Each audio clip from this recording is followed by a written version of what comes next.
ছাত্ৰ ছাত্ৰীসকল, তোমালোকৰ কাৰণে মই মেট্ৰিক পৰীক্ষাৰ বাবে এটা ৰচনা দি আছো।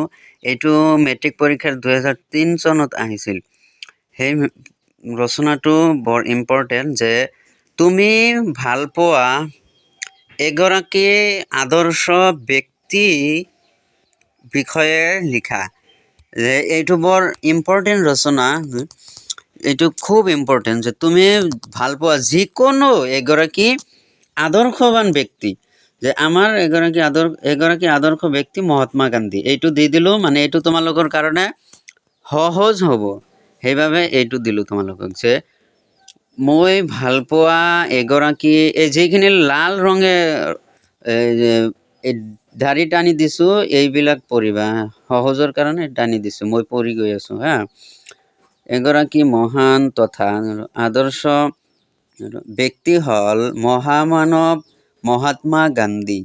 এইগৰাকী ব্যক্তিৰ 1869 চনৰ 2 অক্টোবৰৰ দিনা গুজৰাটৰ পোৰবন্দৰত জন্ম হয়। তেওঁৰ সৰুকালৰ নাম মোহনদাস কৰমচাঁদ গান্ধী। পিতৃ আছিল কৰমচাঁদ গান্ধী, মাতৃ ধৰ্মপ্ৰাণা পুতলীবাই। মোহনদাস লাজকুৰীয়া স্বভাৱৰ ল'ৰা আছিল, কিন্তু সৎ সাহস আৰু সত্যবাদিতাৰ কাৰণে তেওঁ ছাত্ৰ শিক্ষকৰ পৰা শ্ৰদ্ধা আৰু স্নেহ লাভ কৰিছিল। স্কুলত পঢ়ি থাকোঁতে তেওঁ সংগদোষত পৰি চুৰি কৰা আৰু লুকুৱাই মাংস খোৱাৰ দৰে দুই এটা নকৰিবলগীয়া কাম কৰিছিল। কিন্তু অতি সোনকালেই তেওঁ এখন চিঠি লিখি দেউতাকৰ আগত দোষ স্বীকাৰ কৰি তাৰ বাবে শাস্তি ভিক্ষা কৰিছিল। শাস্তি দিয়াৰ সলনি দেউতাকে অশ্ৰুপাত কৰাৰ ঘটনাই শিশু মোহনদাসৰ মনত দকৈ ৰেখাপাত কৰিলে। স্কুলীয়া শিক্ষা সাং কৰি কলেজৰ শিক্ষা সমাপ্ত নকৰাকৈ মোহনদাস বেৰিষ্টাৰী পঢ়িবলৈ বিলাতলৈ গৈছিল। তাৰ কেইবছৰমান আগতেই মোহনদাসৰ কস্তুৰবাৰ সৈতে বিয়া হৈছিল। বিলাতলৈ যোৱাৰ আগে আগে মোহনদাসে মাকৰ আগত প্ৰতিজ্ঞা কৰিবলগীয়া হৈছিল, বিলাতত গৈ মদ মাংস স্পৰ্শ নকৰোঁ বুলি। সেই প্ৰতিজ্ঞা তেওঁ আখৰে আখৰে পালন কৰিছিল। বিলাতত বেৰিষ্টাৰী পাছ কৰি স্বদেশলৈ ঘূৰি আহি মোহনদাসে বোম্বাইত আইন ব্যৱসায় আৰম্ভ কৰিলে। কিন্তু তেওঁৰ সত্যনিষ্ঠ আৰু লাজকুৰীয়া স্বভাৱ এই ব্যৱসায়ৰ উন্নতিৰ বাবে অনুকূল নাছিল। তেনেতে তেওঁ দক্ষিণ আফ্ৰিকাৰ প্ৰৱাসী ভাৰতীয় ব্যৱসায়ীসকলৰ পৰা এটা জটিল গোচৰৰ দায়িত্ব ল'বলৈ আমন্ত্ৰণ পালে। তালৈ যোৱাৰ পিছত তাৰ শ্বেতবৰ্ণ শাসকসকলে কৃষ্ণবৰ্ণৰ ভাৰতীয় মানুহখিনিক পদে পদে কেনেকৈ অপমান আৰু নিৰ্যাতন কৰি থাকে তাক তেওঁ অভিজ্ঞতাৰেই জানিবলৈ পালে। তাৰ পিছতে তেওঁ তাৰ সকলো ভাৰতীয়কে সংঘবদ্ধ কৰি ইংৰাজ শাসকসকলৰ অন্যায়ৰ বিৰুদ্ধে যুঁজিবলৈ সাহসেৰে আগবাঢ়িল।